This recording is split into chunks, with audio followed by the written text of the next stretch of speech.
नमस्कार सांग मैंने मु गिल्ली मो चैनल गिल्लीर गाँ को मुझे स्वागत करुच्ची। मु भल अच्छी आपण मैंने भगवान दयारू भलरे खुशी थे। सकाळु सकाळु मुझे माछ नहीं पळा आसिले सबु कम पछे किंतु माछटा आगे चिलिकारु जाल झाड़ी पूरा सकाळु पळि आसती। जदि लेट हो गला ताहले बाहर गाँव लोक आसिक नहीं जाती। आमको बालुंगा जो बरफ दिया माछ से दिने दी दिन आणिकी बिकुंट से माछ भी किन खाया पड़ो। से छोट हो माछ पछे छोट माछ हो शीघ्र उठिकी आने पड़े सकाळु सकाळु।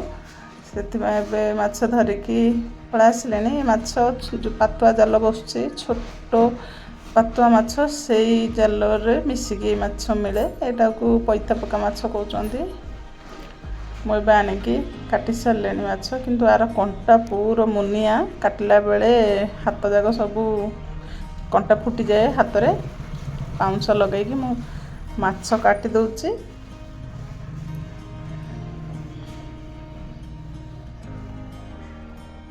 पाँच माछ आनी ना से सबुदिन सोरिष माने बटा देकी माछ तरकारीटा हुए। आज मु तेंतुली देकी आंबला तरकारी करदेवी। से छोट माछ आनदेली। आबे सकाळु सकाळु आमर पेपर काम भी आरंभ हो गला। पेपर प्लेट उठिकी करूचंती। बैग सिले थांदे किंतु प्लेट बाड़े दौरान खाई सारा पर बैग काम हम।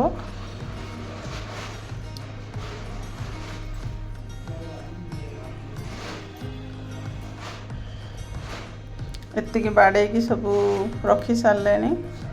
मुझे खंजी देवी सब एमती खंजी की रखीदेवी प्लेट।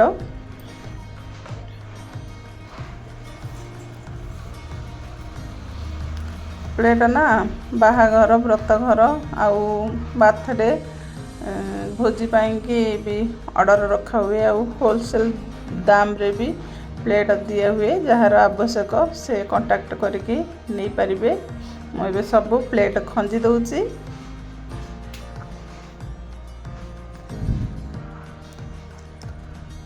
एटा कदली पत्र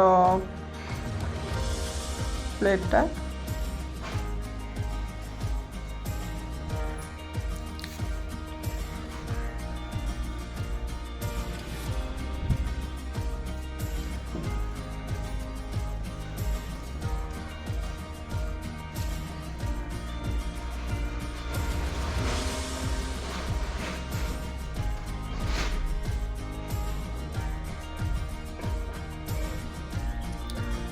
तापर साइक आसला बादाम आउ झुडंग। मुझे झुडंग 500 आउ बादाम भी किनीदेली।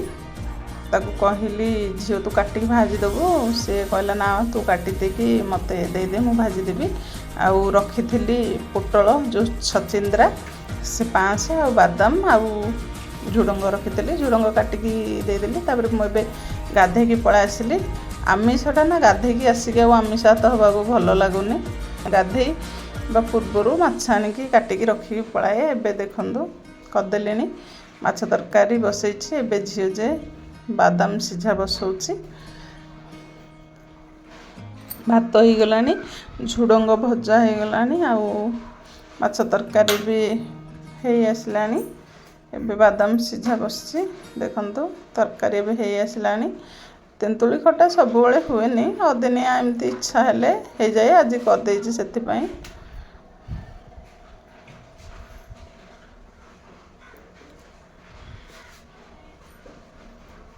भात आउ झुडंग भजा हबार मो पु खाई सारानी। आउ एतिकी अच्छी भजा।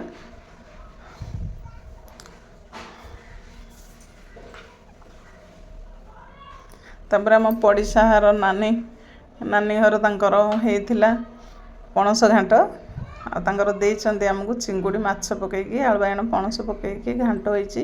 आज सकाळु एतिकी प्लेट बाड़ा होइची।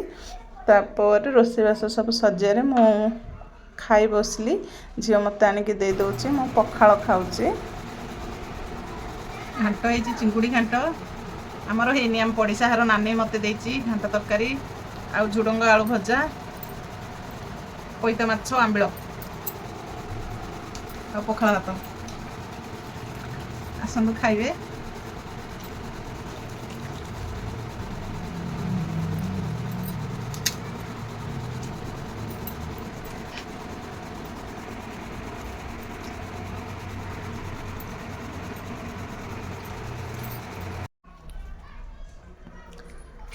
ଖାଇସାରିଲା ପରେ ଟିକେ ଶୋଇ ପଡ଼ିଥିଲି। ମେସିନ୍ ମାନେ ପଖାଳ ଖାଇଲା ପରେ ନିଦ ତ ଲାଗେ, ଟିକେ ଶୋଇ ପଡ଼ିଲି। ଆଉ ଏବେ ଉଠିକି ମୁଁ ବ୍ୟାଗ୍ ସିଲେଇ କରୁଛି।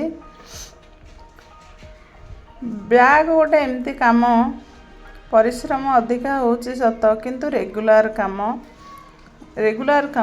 ବ୍ୟାଗ୍ଟା ମାନେ ଲଙ୍ଗଳେଶ୍ୱର ମାର୍କେଟରେ ଅଧିକାଂଶ ସବୁ ଦୋକାନ ଆମ ଉପରେ ନିର୍ଭର କରନ୍ତି। ଆଉ ସବୁ ଦୋକାନୀ ଅର୍ଡ଼ର କରନ୍ତି ବ୍ୟାଗ୍ ପାଇଁ। ବ୍ୟାଗ୍ ମୁଁ ତିଆରି କରୁଛି।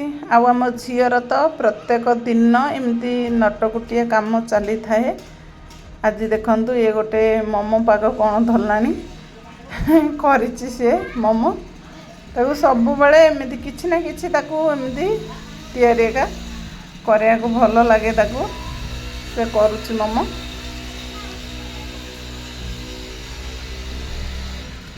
ଆଉ ମୋତେ ଇଚ୍ଛା ହେଲା ଲସି ପିଇବା ପାଇଁ।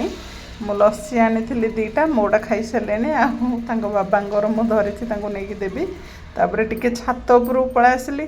ମନ୍ଦାର ଗଛ କ'ଣ ହେଇଛି ନା, ମୁଁ ଲଗେଇଥିଲି, କେତେ ସୁନ୍ଦର ଫୁଲ ଫୁଟୁଥିଲା ମୋର।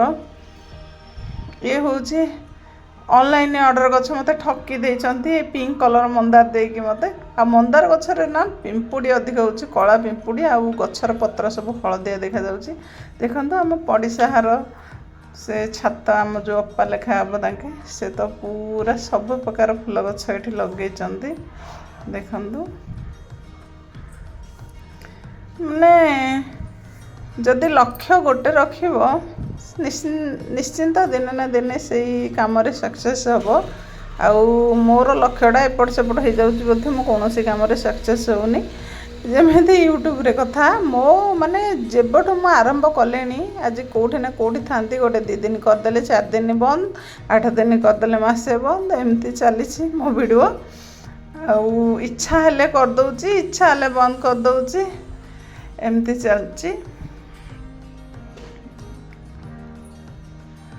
ଦେଖନ୍ତୁ, ଏଇଟା ତ ଠାକୁରାଣୀ ମନ୍ଦିର କାମ ତ ହେଇକି ଅଛି। ଆଉ ଟିକେ ନଜର ଯିଏ କରୁଥିବେ, ଆମ ଛାତ ଉପରୁ ଠିଆ ହେଲେ ଚିଲିକା ଗହିରେ କାଳିଜାଇ ମନ୍ଦିରର ପାହାଡ଼, ମାନେ ଦେଖନ୍ତୁ ଆମେ କେତେ ପାଖରେ ଅଛୁ। ଆଜି ଦିନର ଭିଡ଼ିଓ ଏତିକିରେ ରଖୁଛି ସାଙ୍ଗମାନେ। ଆଉ କେମିତିକା ଭିଡ଼ିଓ ମୁଁ ଦେଲେ ଆପଣମାନଙ୍କୁ ଭଲ ଲାଗିବ କମେଣ୍ଟରେ କୁହନ୍ତୁ। ଆଉ ସାଙ୍ଗସାଥୀଙ୍କ ସହିତ ସେୟାର କରନ୍ତୁ।